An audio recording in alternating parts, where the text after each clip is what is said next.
done, we're going to open up all the chat so we can have a conversation, whether it's about data, international, what's on our minds. And if nobody wants to talk to us, first of all, George and I will be devastated, but that's okay too. We'll all start our Thursdays a little bit earlier. What we are going to do is record Diana's portion of this separately.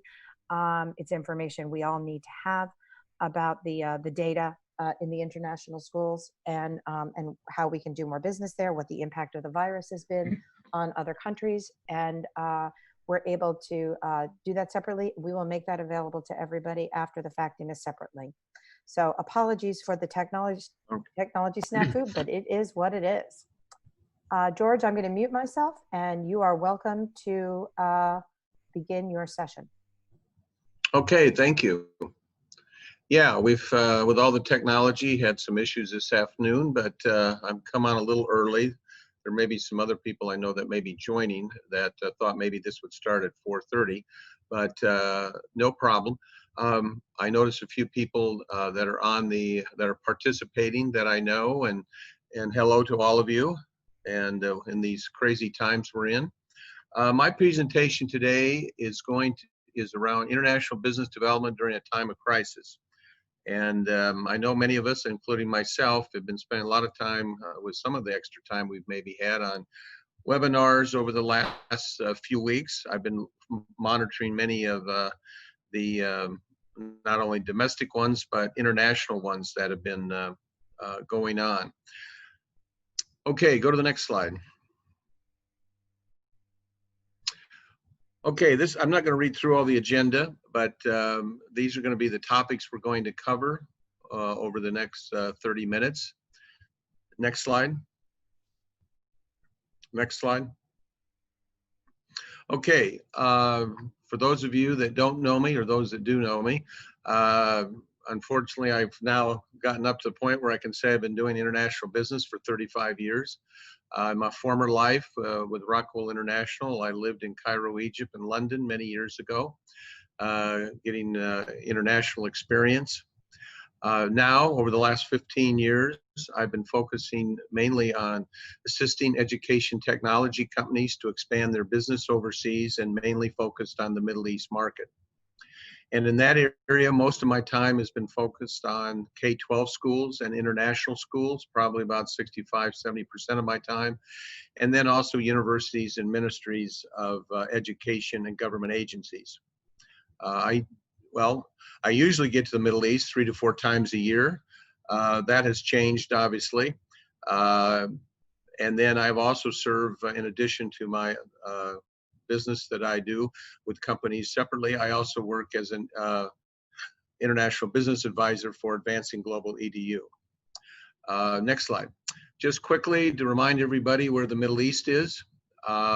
Most of the focus that I'm involved in is Egypt, Saudi Arabia, the other Gulf countries such as United Arab Emirates, Qatar, Bahrain, Oman, some in Lebanon, and Turkey and Jordan.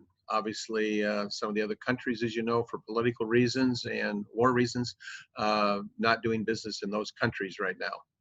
Next slide. Diane would have probably shown a slide like this as an overview for international schools. I wanted to give a perspective of how big the Middle East market really is. Most people are surprised that not that China and India are number 1 and 2. About 2 years ago, actually, the UAE was the #1 country for the number of international schools. International schools being defined by ISC as a country or a school that teaches in English, but the native language in that country is not English. But the UAE, with a population of only 8 million people, it's very interesting to note they've got nearly half the international schools in the Middle East in the UAE. And you'll also know that Saudi Arabia is in the top 10 there, also to the far right. Next slide.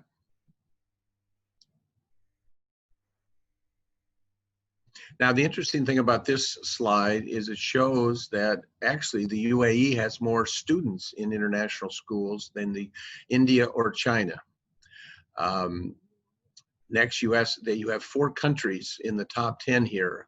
You have UAE, Saudi Arabia, Qatar, and Egypt.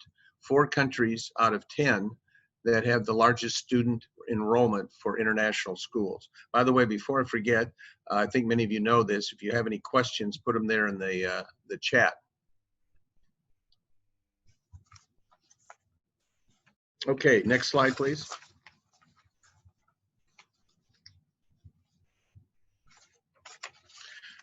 Now, I'm just going to make some comments here about school closings in the Middle East. Much of it's similar to here in the U.S. Many of them closed down in early to mid-March. I actually was in the UAE the end of February, early March for 3 weeks. I was attending the GUESS annual educational technology conference for the Middle East in Dubai, and had originally planned to leave there on Monday, March 8th, which I remember very well because they announced closing the schools in the UAE on that Sunday, the 7th. The airport was still open for a few weeks and was able to still get out of there at the right time, but it was very interesting how things started shutting down. Kuwait also. I've just mentioned a few of the countries here. All of them have closed down. I've been in touch with some heads of schools in Kuwait. Some things may open up in early August. They're also talking about maybe starting the new academic year officially, not in September, but in December. I just talked to a school in Doha, Qatar today. They're, like many countries, trying to figure out what they will do for opening, and usually most of them open in mid to late September, whether they are going to have some kind of opening where maybe some students come on alternate days or still do some remote learning. Much of this hasn't been decided because most schools are trying to get through the academic year, which will finish in the next few weeks. I've also put there, and there's probably other resources, but ISC has a link to their website trying to keep up to date with what's going on with school closings worldwide, not just the Middle East, but also around the world. Next slide.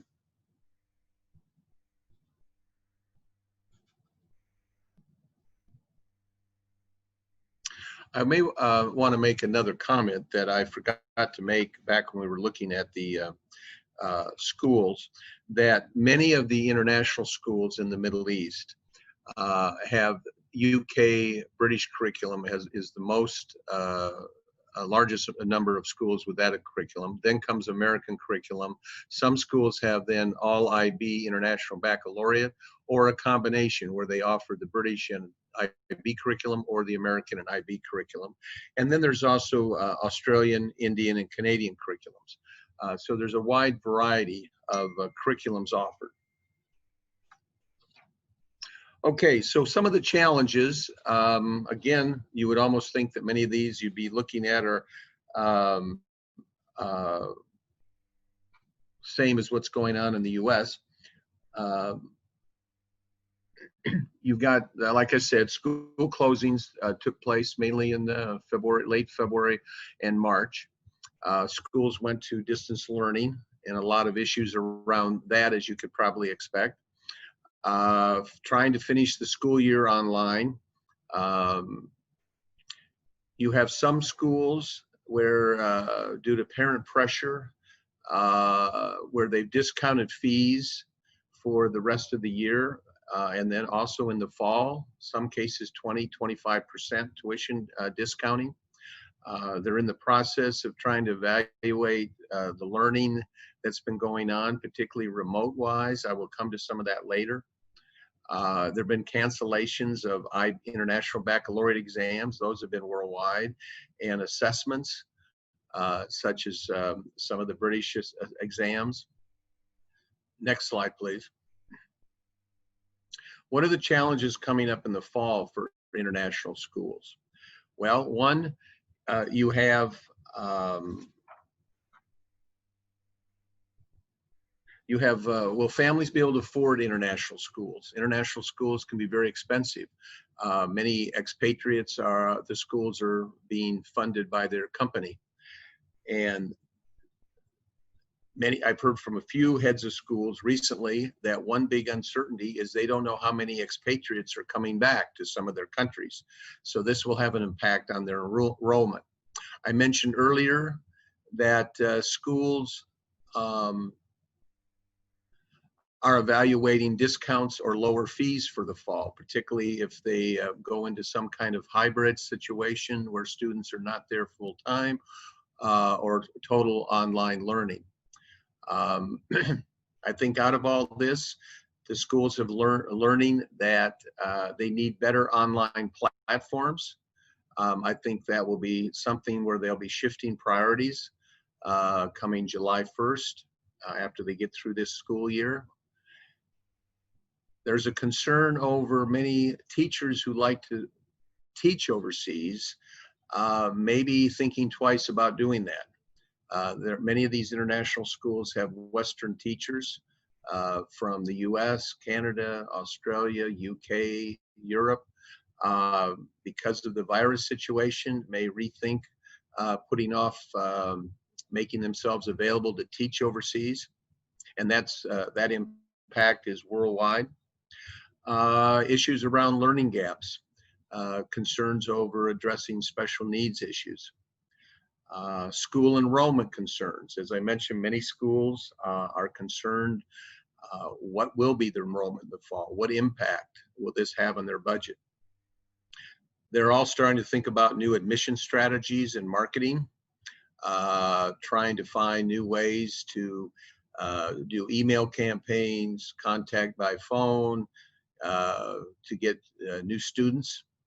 And this is going to be challenging, particularly if many people do not return.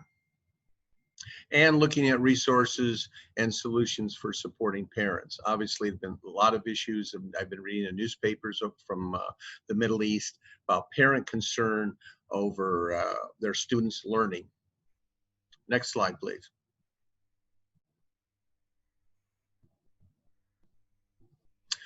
Okay, I did want to mention that one of the things that's going on that's rather interesting, United Arab Emirates decided back in late April that they would do inspections of all the schools, not just the international schools, but all schools. And so they were going to do a 5-hour online inspection. They inspect the schools every year. KHDA, which is the regulatory body for international schools in Dubai, that I'm very familiar with, is doing this with all the international schools, over 600, as you saw on that chart.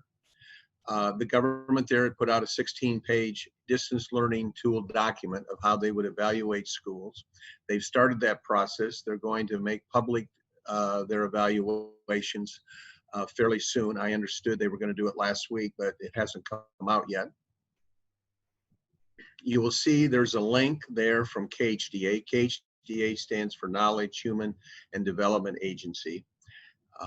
They have put out a link where a company can apply and get approval to be on their website as a resource.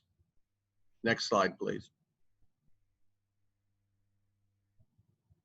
So what are some recommendations I'm making right now for marketing and business development during these times?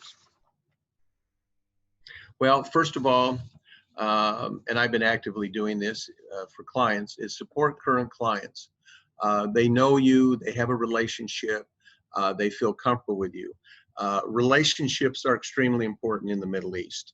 In fact, I would argue that in many cases, they're the most important thing in doing business. The second thing, I would suggest continue doing webinars. Not as sales pitches, but maybe you've got somebody that's a thought leader or a topic in different areas that complement your business. If you have a database or you're using the ISC database or resellers or whatever, this is a good way to keep in front of your clients, maybe even prospects.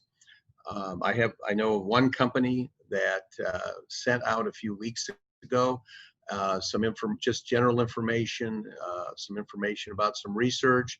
They developed 250 new prospects that they had not had. Now, at the appropriate time, I suggested to them maybe it would be late July, August, early September. They could follow those leads up as schools are getting back administrators and willing to maybe look at some resources that would be useful to shift from their current budget. Good time to reconnect with your resellers and find out what they're suggesting in these various countries. Email campaigns, just keeping in touch with your clients with information. Again, not any hard sales pitches. Many companies have offered free resources for a few months. I know some language companies have done this in Arabic and STEM and other areas. I know Explore Learning has done this with a number of, they've been doing a lot of webinars in the whole STEM area. Next slide, please. I want to make some comments about digital marketing in the international area. I know many of you know a lot of this because you're involved internationally, but I think it's a good time if you have the time right now, but working with your marketing departments to look at your digital strategy. How does it fit into your overall expansion globally? Is it a time to change some things? Always do your homework.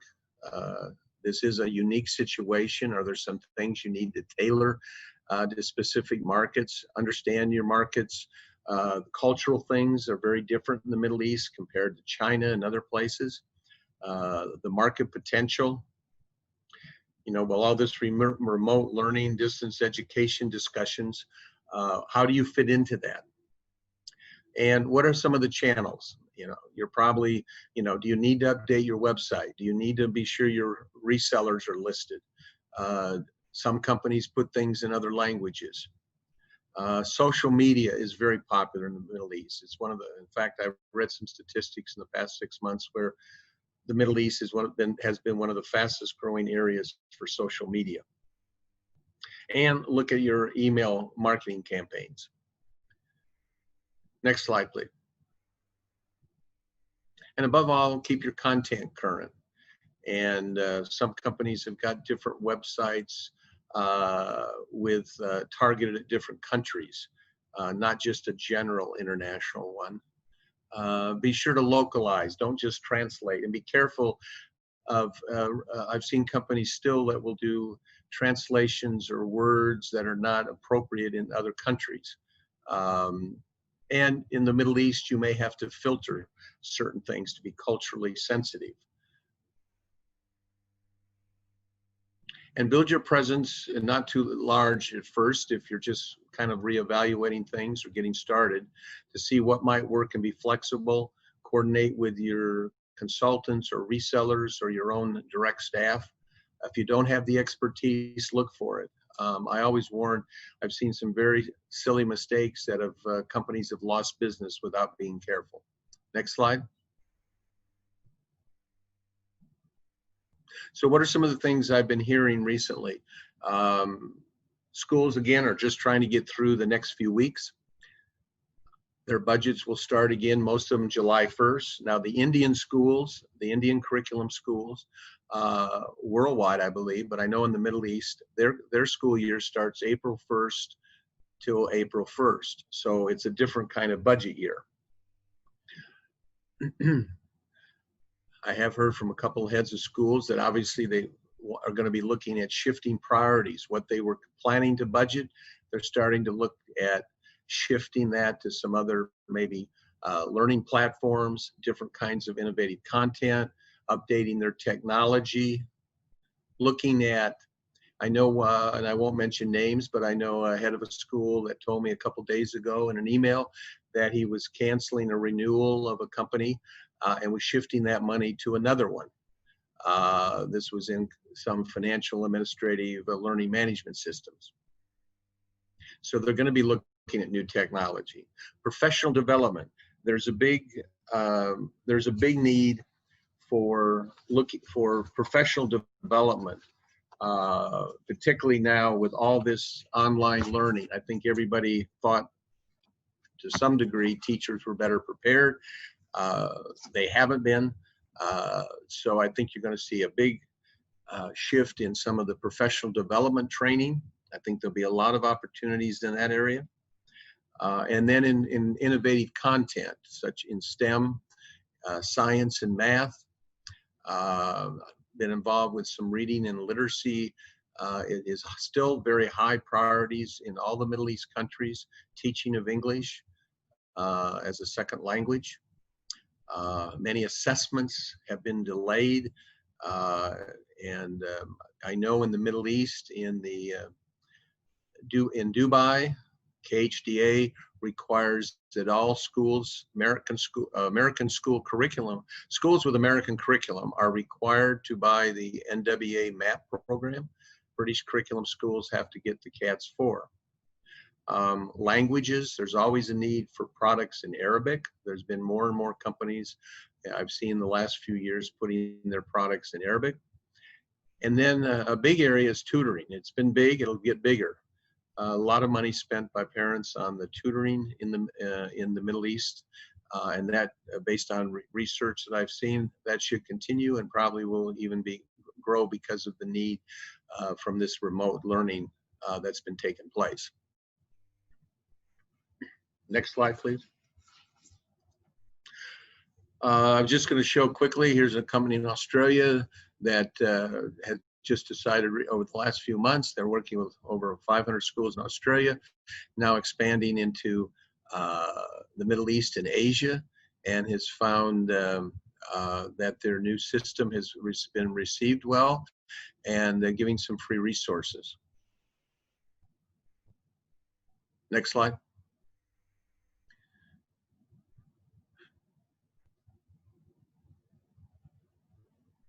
Sorry about that, George. I hit the link when I hit the slide. Yeah. Sorry. The next one here is Level Up Village. Some of you may have heard of it here in the U.S. Connects schools worldwide. They've been around for a number of years, and they have a lot of their activities been focused around connecting schools in STEM-related projects, and they have offering this summer. A summer series for mainly students from 5, 6 years old up to 9, 10 years old that they don't typically do, but because of students being home around the world, parents will be looking for maybe some new resources. Kids won't be going to some camps. They just had a couple of series recently on 2 countries in Africa, one of them being Kenya. Very interesting for 45 minutes. A lot of they had a few hundred students, very interactive with students involved. Next slide, please. Now, I've got some resources here. Many of you probably are aware of many of these. There's lots of them out there. It could take up a lot of slides, but I've just mentioned a few here. Obviously, the ISC research out of the UK, Oxford, Diane Glass is the organization she works for. They have the international database. I know many of you use that for your prospecting, leads, email campaigns, webinars. The next group is the Council on British International Schools. They have on their website there a new knowledge hub, and are interacting with a lot of the British schools overseas and up to date on information. The next one is the International Baccalaureate, IB, headquartered in The Hague. They do have a regional office in Bethesda, Maryland, outside of Washington, D.C., and one in Singapore. I usually attend many of their regional events, particularly their international conferences for Middle East, Europe, Africa. Because of the virus, they had to cancel their Asia conference in March in Thailand, and they just announced last week they canceled their Americas conference in Toronto in late July. So far, they still have the Middle East, Europe, Africa conference for late October in The Hague. on the calendar, but they're not sure yet, and it'll be a couple months before they decide if that's a go, no go. The next one is NISA. That's the Near East South Asia Overseas Council. That's mainly has members from, well, members that have American curriculum. I've interfaced with them because of the Middle East schools involved there. They did announce, excuse me, that their conference in Abu Dhabi in October, they've already canceled. Many organizations, as you may know, have gone to virtual webinars for their conferences, and many exhibitors I've heard have been liked them. They've been able to save a lot of money, but they saw them as a possibility that could be future way that things will be conducted is more of these virtual conferences as opposed to flying somewhere and the cost of a booth and travel. The next slide there shows regional associations, and no, go back. Go back. Oh, there you are. Regional associations. That's a link to the U.S. State Department. Has a link there for the, I think it's 8 regional associations, including NISA, AirCoast for Asia, and some of the ones in Latin America. So if you're not familiar with all those, there's a good link there to connect you and get more information.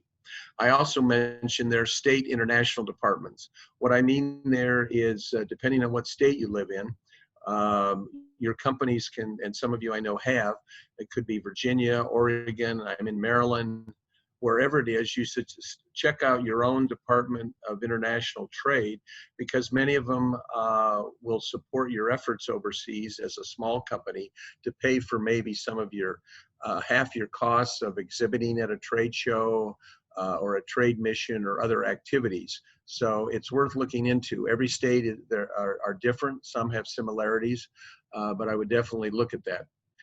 Next slide, please. I put up here, and I see I got a 0 missing after 2020, but the annual Middle East EdTech event that takes place in Dubai every year is usually end of February, early March. They were able to get the one in late February this year before things closed down. It was probably one of the last events in Dubai that did not get canceled. I was there at that event. Anyway, I've mentioned when it will be. Probably be a couple months before it changes, whether it will still be on. I've also put the U.S. Department of Commerce has now an education international sector. If you were not aware of that, they used to, the U.S. Department of Commerce for many years, there was not an education sector, but in the past years, they now have specialists, and they have some overseas in various U.S. embassies. In the Foreign Commercial Service Group. They put out a lot of free reports, a lot of information. I recommend that you take a look at that link and the information. And they also have some trade specialists in various offices in the U.S. If you're in New York area, the New York has some specialists, San Diego, and various places in the country that I've dealt with. Teach Middle East magazine is a magazine that you can get free online. It's a very good publication. I know that many of the schools when I go to many of the schools in the Middle East, particularly in the UAE, you will see many of these in the school at many of the administrators and teachers. I found a lot of good articles and new leads and resources in this publication. They just put out a big list, which the link there you'll see, of various companies that have submitted to them, and they've posted free resources for what companies are providing and can be contacted. The next slide happens to be one from Australia, just to give another example. Victoria Government in Australia that I've worked with, assisting firms there overseas, and they have education people that are stationed in their consulate in like Dubai and various other countries. Next slide. Ah, okay. So we got to the end here. Here's my contact information, my email, my LinkedIn, which needs to probably be updated, my Skype. I'm in Potomac, Maryland, outside of Washington, D.C. Also on WhatsApp, so various ways to reach me. I'd be glad to share my presentation. I know it's being recorded also for anyone that wants to get that, or there'll be others that may be interested in getting a copy of it. I guess now, Ellen, we have time for some Q&A if people will have some questions they want to ask. And, yeah, absolutely. I'm really glad that everybody's here. We have been gifted a technology problem, and I just like to invite everybody to unmute themselves. And if you want to have a conversation about what's going on, God, I'd love to talk to y'all about some stuff. It would be great. If you have questions for what George has just presented, I know I learn a ton from George every time I talk to him. I would love it if you all ask those. But again, if you don't unmute you, I'm going to unmute you all and see what happens. Ask to unmute, unmute, unmute, unmute. Turn your cameras on. We'd love to see you. Let's Brady Bunch this out and have a conversation for a few minutes. yeah, I know some people on there that know how to talk about something. I know. I've got good chatters out there. Oh, okay. No problem. Joyce just private messaged me and said she's got a little bit of background noise where she is and doesn't want to disturb the recording. I can understand. I'm a little disappointed, Joyce, because you and I always have great conversations. But that's okay.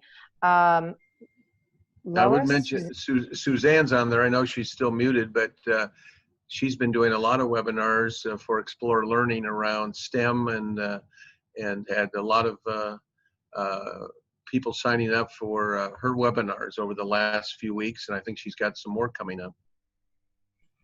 Lois, do you have anything on this Sure. that you'd like to talk about? I was just curious to know who the other people are that are on here. Not a problem. They want to introduce themselves or tell a little bit about what they do. If they will be willing to unmute, that would be great. I'll start with you. Okay.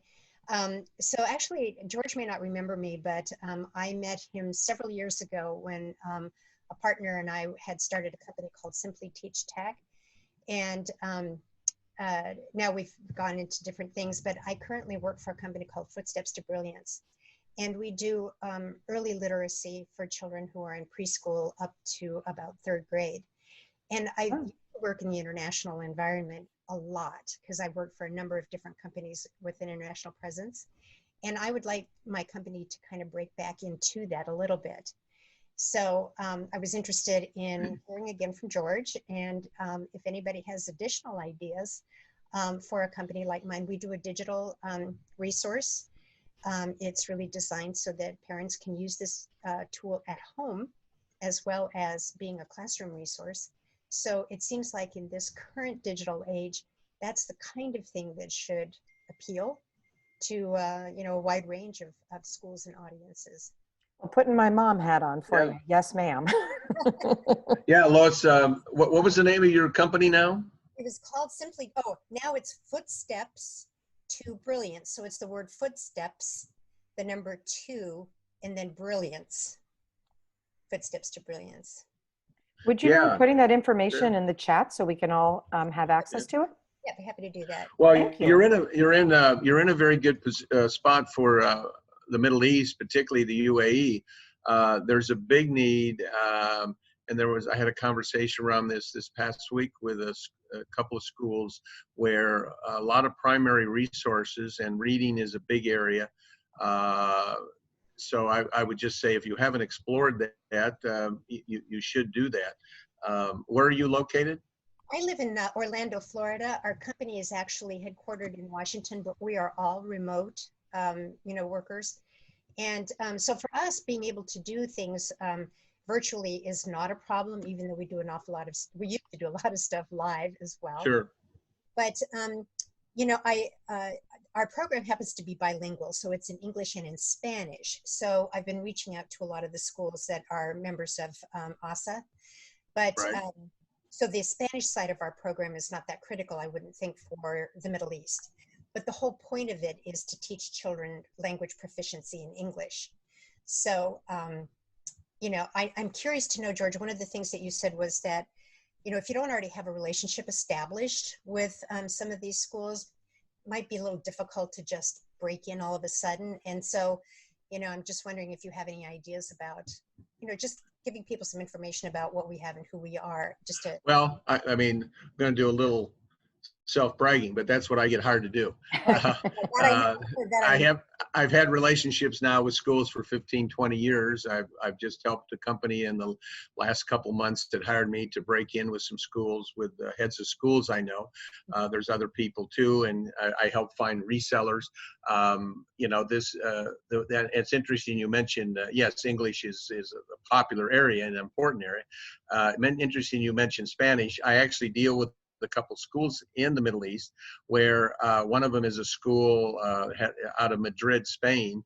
They have a school in Doha, and they've actually bought programs from some of my clients that are in English and Spanish. And then I actually have a client in Dubai, an American school, one of the top ones, a few years ago. They wanted a Spanish version of a product that a company I worked with, they actually wanted the Spanish version for their Spanish class. So there are opportunities like that. I wouldn't say those are necessarily the large ones. I would say yours would be more the English version, but English is you know, top priority, because everybody knows that you know, to succeed you need to have English, and the early learners. I've seen a lot more focus in the last couple of years in that area. Mm-hmm. Yeah, Lois, this is a good reason why you need somebody like George who knows this stuff. I wouldn't have suspected there'd be any need for Spanish either. Yeah, that is a little bit of a surprise. But I suppose if it's a large school, they may offer multiple languages, and so. Yeah. Absolutely, and I think, and when you have somebody with the experience level like George, or another connection there, you know, you expand your reach, you expand your knowledge base. And that's critical. Like I said, I learned something every single time.